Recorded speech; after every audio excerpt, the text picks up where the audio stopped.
Hello everyone, so this is the month of May, a new month. So happy new month, even though it will be a little late.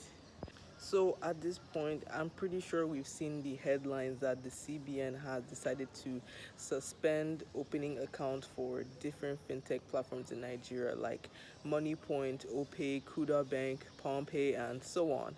Now there is one thing that I want to talk about this suspension that I've not heard anyone speak about at all.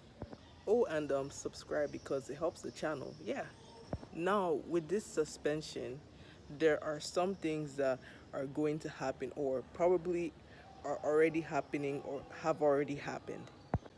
Now, the first thing that is going to happen that has already happened or whatever, you get the point, is that there's going to be a lot of people who are going to try and steal your accounts if you have any accounts on these platforms, which is why you should be careful. Please do not share your passwords to anybody at all. Keep your passwords safe, have strong passwords. If anyone is trying to impersonate the customer service of a platform, please do not give them anything so that they don't take your account. Due to the fact that it's hard to open these accounts now, people are going to basically try to steal accounts, hack accounts, and so on. And it's really sad, to be very honest with you, which is why I'm emphasizing on being careful so that way nothing happens to your account. Make sure your account is safe.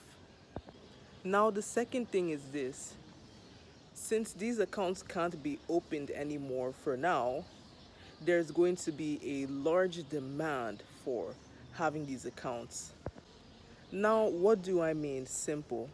People are going to start selling their accounts like from Kuda, Opay, and so on. And there are lots of people who actually want to get these accounts one way or the other, and people are going to sell accounts. That's why they may steal them and all that and sell them to you. Now, these selling of accounts aren't new by any means. Like, they're not really heard of that much. Maybe it is, but I'm not sure. But it's not new. But with the suspension of this stuff, that means that these accounts are going to go for higher value.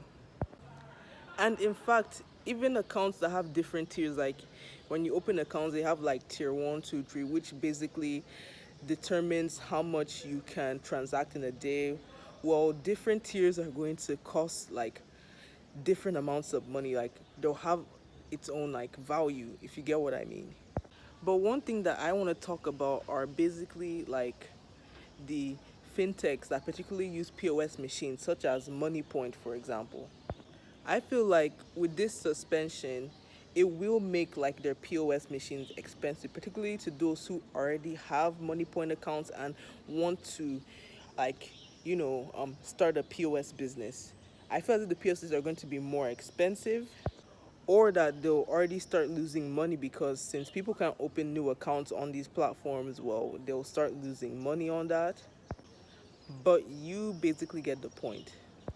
I still feel like Nigerians will try to capitalize on this somehow. Like for people who already have these POS machines, I feel as if that maybe they could, trade their POS machines. Like for example, now I may have a Money Point POS, and then someone else doesn't have, and I'll say, hey, if you want to use this thing, hey, that you give me a commission for every sale you make. I take a commission from it, or like maybe per day, you pay me this amount of money, blah blah. If you get the point.